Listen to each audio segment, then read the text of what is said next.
Hello out there and welcome to Public Conscience.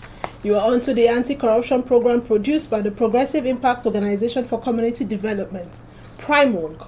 PRIMORG is a civil society organization working to promote good governance, participation and accountability in Nigeria. I am Adaobi Obiabumo with Esther Bassi. A warm welcome to the program wherever you're listening to us from. On Public Conscience, we seek to evolve a corruption-free society through the amplification of investigative corruption stories by our partner media organizations and by alerting citizens and the government to their democratic actions against it. We equally promote integrity by amplifying rare cases of the display of honesty by public and private individuals in the course of their normal activities. We appreciate the MacArthur Foundation for supporting the production of this program. An ethical society serves its members and provides the resources that will enable them to achieve set goals, while integrity ensures that resources are well utilized and that members of a community get access to health care, education, security, and a lot more. The Federal Executive Council, FEC, in 2020 approved and adopted the National Ethics and Integrity Policy, which obligates everyone who resides within the borders of Nigeria to commit to upholding the core values of human dignity, voice, and participation, patriotism, personal responsibility, integrity, national unity, and professionalism. And in a bid to infuse the National Ethics and Integrity Policy into our daily lives, the Independent Corrupt Practices and Other Related Offences Commission, ICPC, introduced the teaching of integrity into the Nigerian school curriculum, as well as established the Ethics and Integrity Compliance Scorecard in government ministries, departments, and agencies to enhance institutional integrity. Today's program will examine the impact of ICPC efforts to infuse teaching of integrity in schools and the society at large, as well as the attendance challenges of implementing the National Ethics and Integrity Policy. We will hear from the Commission saddled with the responsibility of driving the National Ethics and Integrity Policy in a short while. But for you out there, what do you know about the National Ethics and Integrity Policy and its implementation in Nigeria? How much do you think teaching of integrity in secondary schools can help in addressing falling standards in the Nigerian society? Do you share in the government's plan to address the decline of integrity values in Nigeria? Do you think we have gotten to a point where we need to make integrity a compulsory subject in schools? How can citizens contribute meaningfully to actualizing the aims of national ethics and integrity policy? Be ready to join us through phone and text messages during this conversation.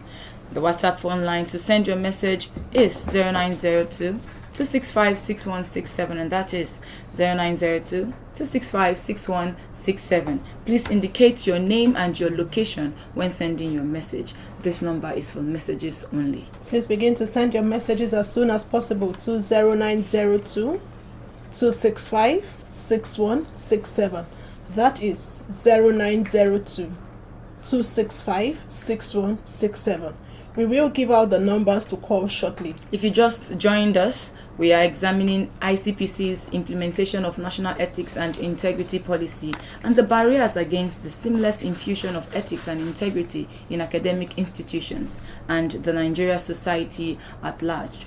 ICPC also strives to enhance institutional integrity with its Ethics and Integrity Compliance Scorecard, EICS, which assesses compliance of MDAs on ethics, integrity, statutes, standards, and regulations. Nevertheless, a lot is still left to be desired, as several federal government agencies continue to be notoriously known for their inability to be accountable and transparent in their day-to-day dealings. And joining us in the studio to throw more light on the implementation and impact of the National Ethics and Integrity Policy is the head of Public Enlightenment, Independent Corrupt Practices and Other Related Offences Commission, ICPC, Alhaji Muhammad Ashiru Baba. You're welcome to the program. Thank you, Primo. Thank you. Okay, for the benefit of Nigerians out there, could you explain to us what the National Ethics and Integrity Policy is all about? Before I do that, I would like to remind Nigerians that ICPC is not all about arresting and prosecuting corruption offenders. Section 6 subsection B, D, B, C, D, E, F are all on preventing corruption from happening and educating and enlightening the public on and against the use of corruption. So only subsection A, like subsection A, is on enforcement, that is arrest, prosecution, and investigation and prosecution. And that is why ICPC is very much into values resuscitation, values rejuvenation, and behavioral change amongst Nigerians as a way of reducing corruption to the barest minimum. And one of the platforms of resuscitating the values of Nigerians and inciting positive values and influencing attitudinal change is the National Ethics and Integrity Policy. It was an initiative of ICPC in 2020 in conjunction with the Secretary to the Government of the Federation, and it was launched by Mr. President in September 2020 with a view to resuscitating the time-tested and tested values of honesty and integrity known in Nigeria years back as a way of changing the psyche and the behaviors of Nigeria into doing the right thing. Into doing the right thing. So that is why the policy is important to the ICPC. Exactly. Could you give us a sense of the level of implementation of this policy after the federal government's approval in 2020, like you just said? The level of the implementation of the National Ethics and Integrity Policy centers around the 7 core values of professionalism, national unity, integrity, ways and participation, professionalism, patriotism, personal responsibility, like you said at your opening remarks. We have segmented the Nigerian population into 16 interest groups, and we've sat down with each group and discussed with them one-on-one on their participation, the expected role their expected role in the implementation of the policy. Talk about the media, talk about the women, so the women groups, talk about the youths, the religious leaders, the traditional rulers, 16 interest groups representing the 260 or so million Nigerians. We've bought their buy-in, we've gotten their buy-in, and in the process called stakeholders validation, and then we moved on to the stakeholders evaluation. That is after keying in their input, that is the input of this segment of the society into the policy. One very important fact is that any policy that does not carry the population along is likely to fail, because policy can only succeed if it is owned and driven by members of the public, and that's why we carry the public along. And after the stakeholders validation, we now submitted the policy to the Federal Executive Council, which was anonymously adopted in 2020 and eventually launched by Mr. President. Immediately after the launching of the policy, that was in 2020, precisely January 2021, we now started the stakeholder sensitization. We started by presenting the policy to the National Council of Traditional Rulers meeting at their 12th council meeting in Kano. The council meeting used to take place in Abuja, but at that time, I think the Kano state government sponsored the meeting, so we followed them in Kano. We presented the policy. The policy was uploaded among the traditional rulers with a specific directive by the chairman of the National Council of Traditional Rulers, that is His Eminence, the Sultan of Sokoto, to the various traditional rulers across the country to cooperate and collaborate with ICPC and the Office of the Secretary to the Government of the Federation, as well as the National Orientation Agency, in the implementation of the National Ethics and Integrity Policy. Can we say that the ICPC has the backing, or the citizens, the 16 interest groups that you talked about, their outcome is on the positive side. Do they agree with this policy? It is something that the citizens or the interest groups are happy about. It's not a question of whether they are happy about. It's their own input we are implementing. We only initiated the concept, and then we invited the 16 interest groups fairly representing the population of Nigeria to make input. And they made input at the stage known as stakeholders validation. It is their input that we keyed in, and then before we moved on to the next stage of stakeholders evaluation. We invited them again. We sat down within the 16 interest group, and we gave them the clean copy of the policy, which included their input, and of course they accepted because they were involved ab initio. And that underscores what I've been saying, that a policy must really have the input of the public, and then it has to be owned by the public and then run by the public before it succeeds. Well, you make it seem seamless, as if there were no challenges, in this process. I'm sure that you must have met some challenges on the way when you're trying to maybe meet with this interest group, or maybe presenting to stakeholders and all the people you came in contact with. Yeah, of course, there are challenges, the challenges of reaching out. I told you that we've made efforts to reach out to traditional rulers across Nigeria. Unfortunately, the first attempt reaching out to these traditional rulers, we couldn't get the much attention and cooperation of the traditional rulers that we expected when we followed them to their domains as the Sultan of Sokoto directed.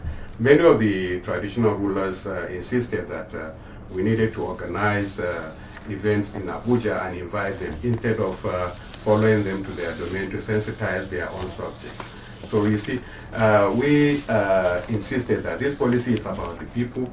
This policy must be for the people. So we have to go to the grassroots as suggested by the Sultan. Unfortunately, the traditional rulers insisted that instead of us following them to their domain, many of them would rather we organize an event in Abuja where they will come, and that would be too expensive actually. To invite traditional rulers to Abuja at a certain point will cost nothing less than 50 million naira, and we've been sensitizing them at that level. So we are looking at it as a kind of duplication in both effort and expenditure.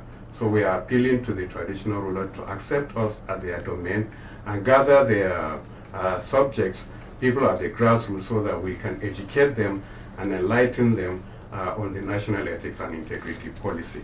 Oh. The religious leaders are really cooperating with us. So also the members of the public. Like I said, the input of the members of the public is what exactly is making the members of the public, to feel that they own the policy.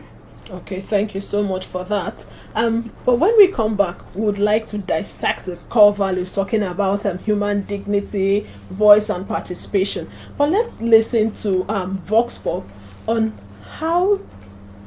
what citizens are doing, or if the citizens are doing enough to support the fight against corruption. Don't touch your dial. Listen, please. Voices against corruption.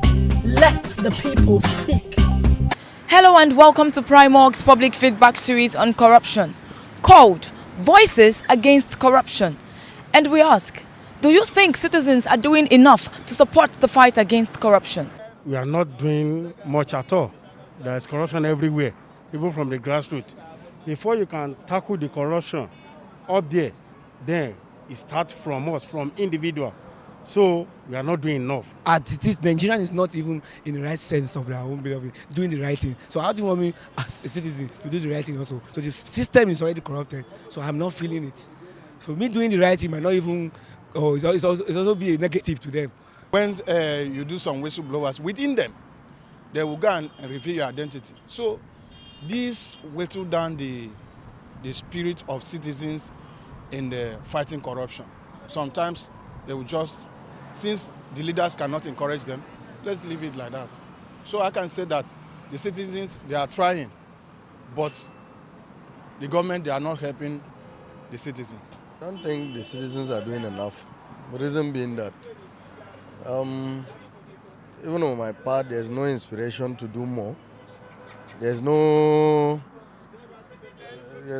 push, like an example from those who ought to have taken the lead by example. So it's everyone is left to his fate. When we talk about corruption, when we are talking about people not responding well to corruption, we also need to talk about the government. You get? For now, I think the citizens are not doing enough because our system has been jeopardized. Why corruption has spread to all levels in Nigeria, even to the children, even to the unborn babies, is because they see our leaders doing it and they feel that it is right, and our leaders don't want to change, and they cannot just expect the youth overnight to change. So I feel the government still have a bigger responsibility. Our leaders every day, they have the bigger responsibility in stopping corruption in Nigeria. Primark's public feedback on corruption in Nigeria is produced with support from MacArthur Foundation. You just heard the voices of Nigerians on the street. Some said that Nigerians are not doing enough. Some said that if you blow the whistle, nothing is done. The leaders are not doing enough. The system is corrupt, and that is a social norm out there, that the system is corrupt. How would you react to all of the responses from the street? Both the three major responses are correct. But what we emphasize in the implementation of the National Ethics and Integrity Policy is the fact that you just have to play your own part. You don't have to wait for any leader to show you any example. You know the right thing to do. You just need to do the right thing even when nobody is watching you. At your own small cubicle, as a family leader, you just have to ensure that integrity is implemented, is well taken and practiced in your own family, at the family level, the family system. It doesn't take any leader to train your children along value lines. So I think it is wrong to say that the implementation of the policy is not working because leaders are not showing example, and then that the system is weak. And what have you done as individual Nigerian to change yourself? Change yourself first. First of all, do you believe in the 7 core values which are entrenched in the Bible and the Holy Quran? Do you believe in them? And you don't need ICPC or EFCC or any government agency to tell you to imbibe and practice the 7 core values of the National Ethics and Integrity Policy, because they are enshrined in your statute books. But Nigerians as individuals fail to do their own part. They are always looking up to the leaders to show by example, and all this. So it is a very wrong approach or very wrong thinking. You are waiting for the leader to show you how to do it.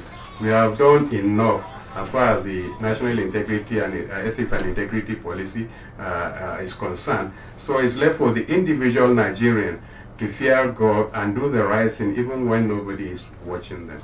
We are so religious in Nigeria. We like to visit our religious homes and all of that. Yeah. But then the nature and the style of corruption continues to increase in the country. You talked about personal responsibility, which is one of the core values of the policy. Now let's speak to another core value, which speaks to voice and participation. Could you explain to the person listening to you, because they may just be thinking, we're just speaking grammar here, National Ethics and Integrity Policy. What does it mean? Explain voice and participation. Thank you very much, Adaobi. Voice and participation is not Latin, it's not Greek. It's a plain, simple English. Participate in the way you are governed. Have a say in the way you are governed. Participate in political process. And ensure that whenever you see something wrong, you voice out. You see a junior officer, for instance, in government, building mansions and overnight and collecting chieftaincy titles and playing with millions, and you look the other way. That is not voice and participation.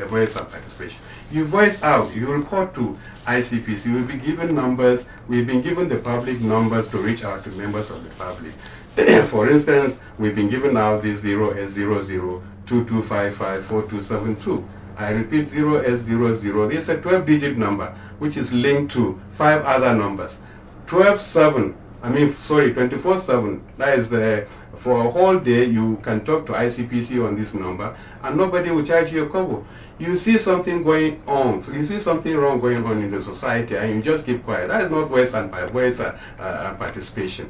Voice and participation, like I said, you can voice out to ICPC through this number. I would like to repeat the 12-digit number for the public to take note of: 0S00 2255 4272.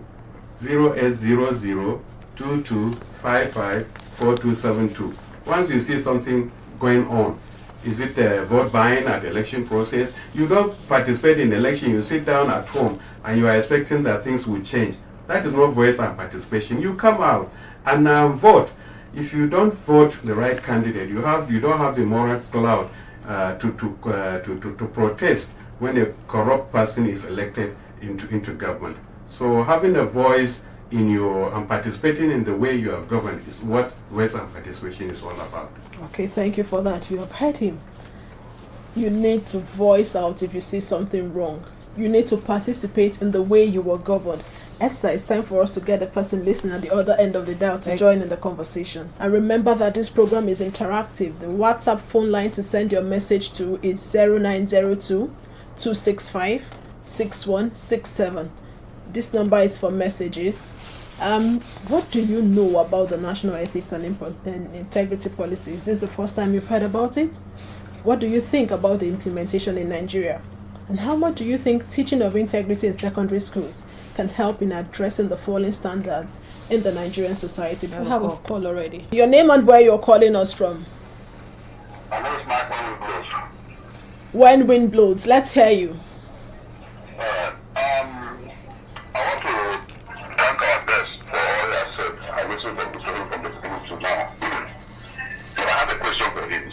Go ahead. All this emphasis on we the people, what then is the essence of leadership? I ask because as an individual, as a person myself, but personally, I see lapses around EFCC, ICPC and all of that, because our public officers, some of them, before they get into office, they declare that this is what I have as I'm entering. And then at the point of exit, are they not supposed to go and check also what we do have during this period that we are in office? Because as we speak, there are some people who have case files with EFCC, ICPC, while they occupy one office, and they are now in another office. They will say, oh, they are presumed innocent of the proving guilty. I will know how long it takes to prosecute cases in Nigeria. Even one, a case, somebody whose case lingered for over 10 years, was sentenced, convicted, and jailed. They come say, no, the person who jailed him is not supposed to be the one. He has been promoted. Someone that is promoted is not qualified to act.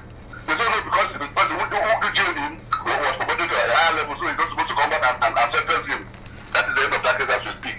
So what is ICPC doing in collaboration with the city, Code of Conduct Bureau and Code of Conduct Tribunal, where those anti-declarations are? Okay. So, and I'm speaking with you, you sort of this discussion. The office you are now, sorry, sister, the place you are occupying now, if something lost around you, are you telling me private will continue to maybe engage in another office in the establishment if you never sort this other one out? But our public officers have cases in one office and they are still occupying another office when we never sort this other one out. How can we go? All right. Thank you so much. My guest will respond. That was a very intelligent question and, of course, observation. I thank the questioner. When we say public should play their individual role expected in the implementation of the policy, we are not saying that the implementation of the policy is only for the we alone, that is individuals or citizens. We are saying it is a collective responsibility. The government is, of course, trying its best. It initiated the policy in the first place. It deemed it fit, to involve members of the public, in fact, not only involve the members of the public, to throw it to the doorstep of the members of the public so that they will own and drive it. That has not been done in the previous policies. In the previous policies, Nigerians were not involved ab initio. We only had it over the radio the following day that agencies and policies were churned out, and they were never owned by members of the public. This policy is different, actually. Okay, it's good that you have said that. The caller wants to know what ICP is doing in collaboration with Code of Conduct Bureau and other anti-graft agencies. Yeah, there is a strong synergy between the two. And I had also him saying that there was delay in prosecution of corruption cases. Actually, that is the function of the judiciary. Even though the judiciary is trying its best to ensure the speedy dispensation of corruption cases, we at ICPC, of course, in the AFCC also, we are really in a dilemma, as to, we don't like the way cases take long before they are dispensed with. Talking about collaboration between these agencies, of course, there is a strong synergy. We don't duplicate efforts. We share our scripts. When we see that this particular petition or case is nothing to do with us, it has to do with EFCC, we pass it on to EFCC, especially issues to do with money laundering, or cyber scam. And then when they see that a petition concerns ICPC wholly, especially when it involves public sector corruption, they pass it on to ICPC. Question of civil cases, breach of trust, we pass on to the police. Question of issues, petitions relating to declaration of assets, when we receive such, we pass it to the court. So what you're trying to tell us now is that there's a synergy amongst the anti-graft agencies. A very strong one. Okay, thank you for that. And we are talking about national ethics and integrity policy by the ICPC. Hello? Yes, sorry to come again. This is something to be corrected. This is not how we close again. My question is, when people who have cases in one office, you say they have strong collaboration with CCP and all, and CCP. How then are they getting into an office when the case, the common office has not been settled? That is what I'm asking. Okay, thank you for that. Did you hear him? He said there are some individuals that have cases to answer either with ICPC or EFCC, but they are in government. What are you doing about it? Before you respond, let's take another call. Hello? Your name and where you're calling us from. Okay, my name is Tajuddin Ade. I'm calling from Abuja. Okay, Tajuddin, do you think we have gotten to a point where we need to make integrity a compulsory subject in our schools? My sister, all these government agencies coming to the radio and be talking, encouraging people. When you go to their office, they are doing something different entirely. There was a case of fraud that we wrote a letter, a petition to EFCC. And after you read the petition, they invited us to go there. And the man, they handed the petition to investigate. The man was telling us that how can we write a petition? This man, I think, is a pastor. And we are writing petition to, against the pastor. That are we God? We shall not go to judges. That which kind, you understand, you can imagine. And that is how they frustrated the same petition. And I was also invited to ICPC. On the same petition, somebody wrote a petition, the same petition to ICPC. And they invited me as a witness. When I got there, in fact, what I meant is a different thing entirely. One boss will just come out from us. Please forget about this. I'm interested in this petition. Forget about it. That has been our experience. And they will come one night and they will be talking, outside the box. Then when you go there, they are not helping matter at all. Okay, are you trying to tell us that the ICPC did not attend to the petition you wrote? I went there. They invited me. I'm telling you, I went there. It was a different thing entirely. One boss just came from even with as a witness. And that was the end of it. And I told them, I said, look, this petition, I personally wrote this petition to EFCC, that this is outcome. And since then, anytime you call the number of the guy answering the case in EFCC, they won't pick your call again.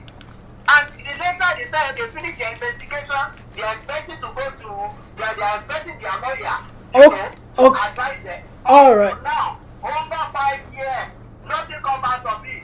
Okay. And we have many letters.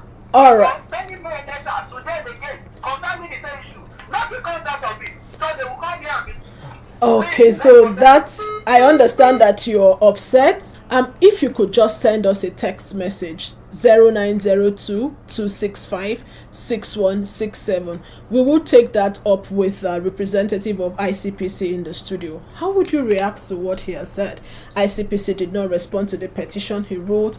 The other person wants to know what ICPC is doing to individuals that have cases or allegation of corruption cases hanging on their neck, but they're still occupying positions in government. First of all, let us really be honest with the way we comment and we view government activities.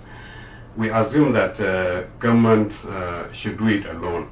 When you discover that somebody has a case in ICPC and or EFCC or Code of Conduct Bureau and is occupying a position of trust, what did you do about it? It is your duty as an individual to report such a person to the relevant organization like ICPC. Did you do that?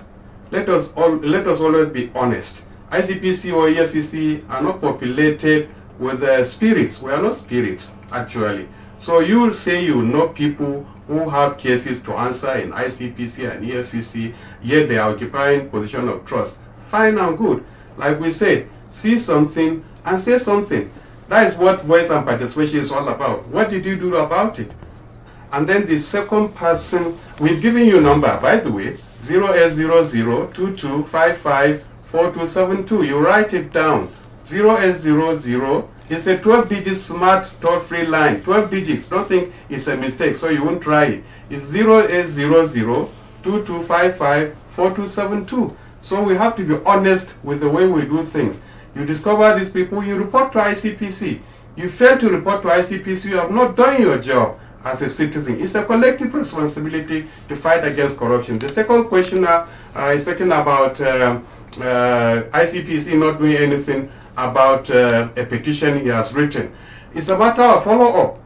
You also have a duty to follow up. I've just empowered you now. You go to ICPC website, you see various social media handles, you see very many contact details that you can use, in addition to this particular number that I just given, to find out what is happening to your petition. You just file petition and look the other way, and you think that ICPC is not working. There was a time somebody filed a petition to ICPC and he thought ICPC was not doing anything about it. And he now filed the same petition to EFCC, only for EFCC to discover that ICPC had gone far in its investigation. When he came back to ICPC, he discovered that ICPC had concluded on the matter and had even recovered 10 million naira on the case.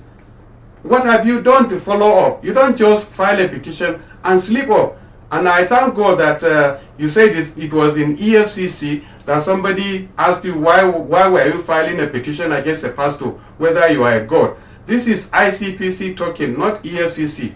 We don't do that kind of thing in EFCC. If you come across anybody who talks you off your petition or who discourages you from pursuing your petition, please use this number or contact the Director of Public Enlightenment and Education of ICPC directly. You come and complain to me, we take it up. We don't do that kind of thing in ICPC. Thank you so much. You see something, you say something. Let's get back to National Ethics and Integrity Policy. Yes, we want to find out, since this National Ethics and Integrity Policy have been infused in school, has it been completely infused in the school's curriculum? Thank you very much. The National Values Curriculum started the year 2004. We, in conjunction with the Nigeria Educational Research and Development Council, and it was finally adopted by the National Council on Education, and it was made it was subsumed into examinable subjects. We wanted it to be a standalone curriculum, actually, let's say integrity curriculum or national values curriculum on its own. But of course, the Ministry of Education said, no, there are too many curriculums, and then they don't want the small brain of the children to be overstretched. It is meant for teaching from primary school to the university level.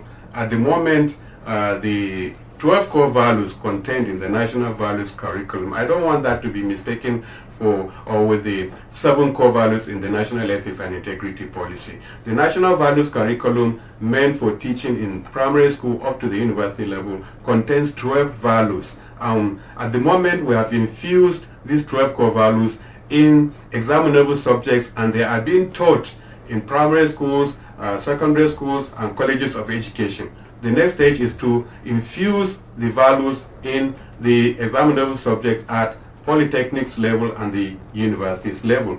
And the Nigeria Educational Research and Development Council is giving us 100% cooperation. Thank you for that.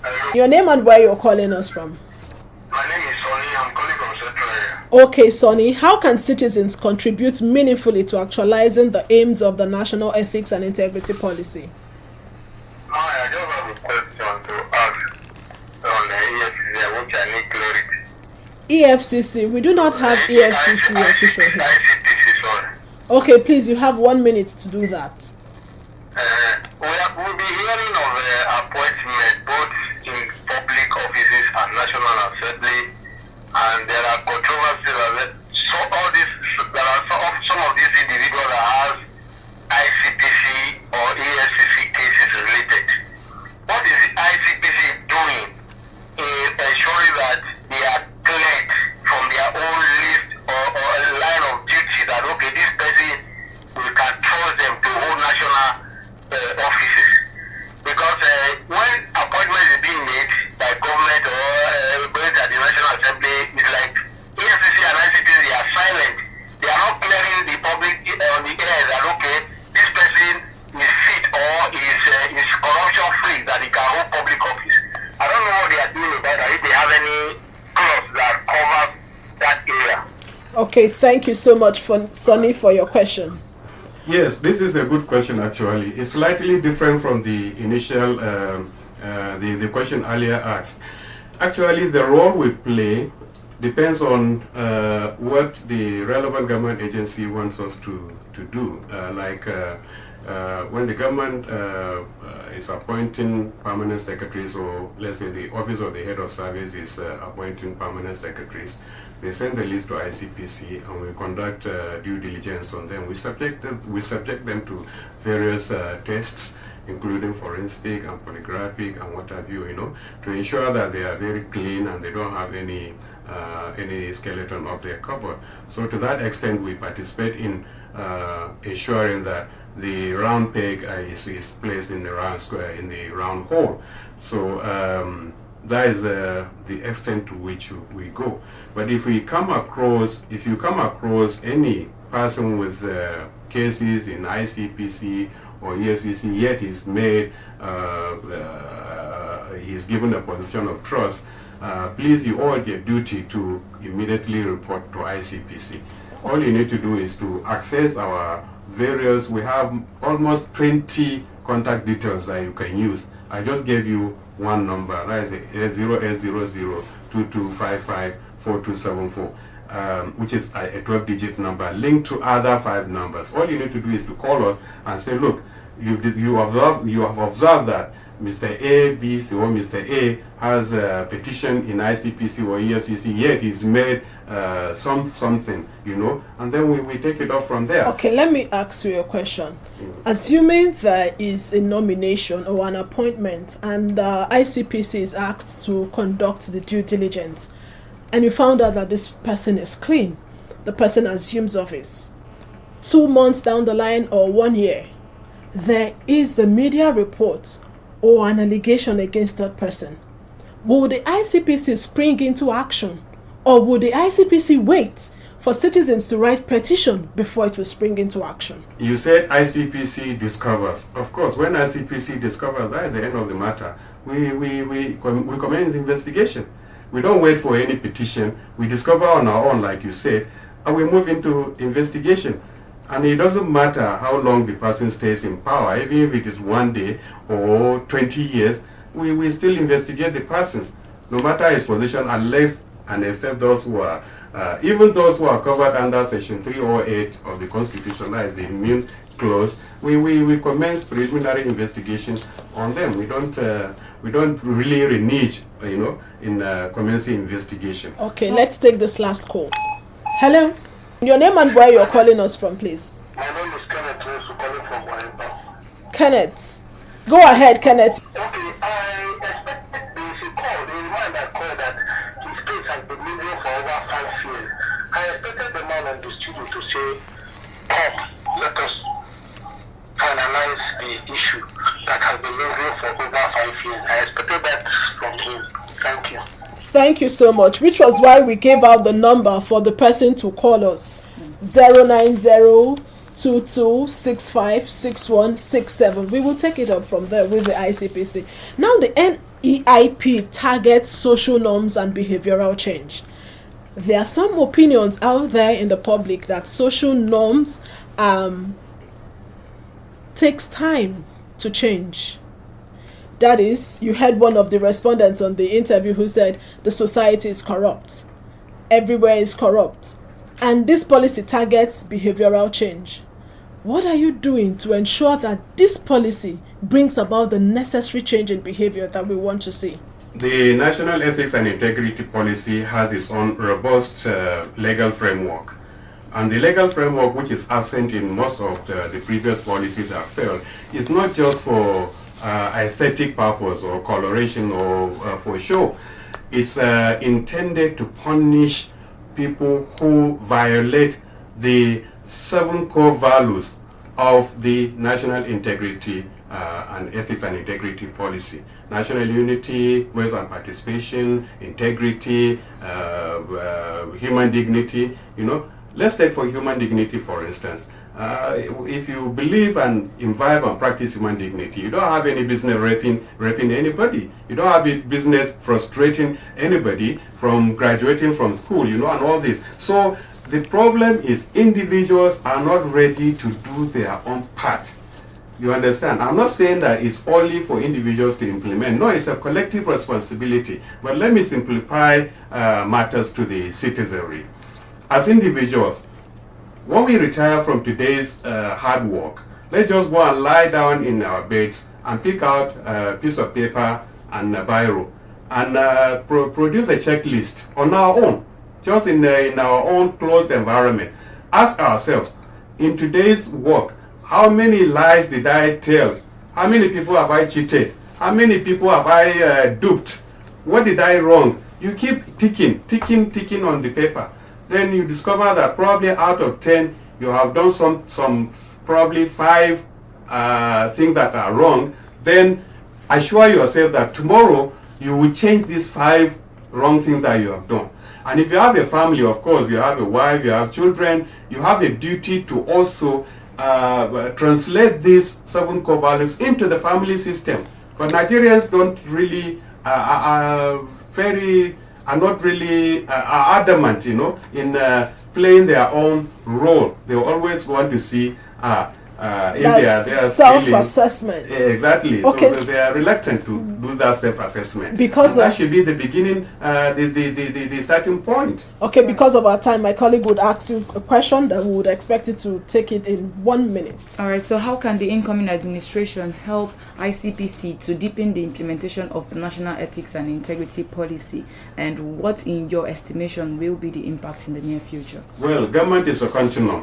When the next administration comes in, we expect that they will cooperate with us fully, as the Buhari administration has been cooperating with us in the implementation of the National Ethics and Integrity Policy. First of all, by showing it by example, like one of the callers said. So showing it by example is making an example is very important. If you go to our website, you see that we are daily prosecuting people. That is another way of making it clear that we don't really take kindly to any violation of the core values of the National Ethics and Integrity Policy, especially integrity. Once you take bribes or you give out bribes or gratification, you have violated the core values of integrity of the National Ethics and Integrity Policy. And it's not only about punishment, actually. We also have the reward regime. We encourage those who uphold integrity to be so honored, even by the president. All right, thank you. And we expect that the incoming administration will help us to maintain that. Hopefully, the incoming administration would help the ICPC to uphold its mandate. Thank you so much for that. Thank you very Esther, much. we really must go. All right, please visit our news website, primognews.org. That is primognews.org. For all the details of our reports and interviews, visit our website, www.primog.org, to get all the information about Primog. And you can watch our videos on Primog TV, our YouTube channel. Please subscribe to get reminders when we have a new post. We sincerely appreciate our guest, the head of public enlightenment at the Independent Corrupt Practices and Other Related Offences Commission, ICPC, Alhaji Mohammed Ashiru Baba. Thank you for being here. Thank you, Adaobi. Thank you, Primog. Thank you, Nigerians.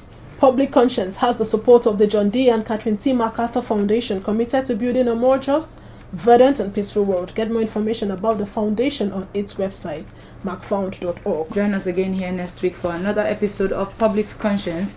And remember to follow us on Facebook, Twitter, and Instagram at @officialprimog. I am Esther Bassi. Let me remind you again, the core values of the NEIP are human dignity, voice and participation, patriotism, personal responsibility, integrity, national unity, and professionalism. Remember that birth registration and birth certificate are both free if your child is under 18. Help stop the corruption in birth registration and do not pay for birth certificates. Also remember that you can give us information or hints on corrupt practices through our phone at 0902-265-6167 or info@primorg.org. I am Adelby Obiabumo. Stay safe.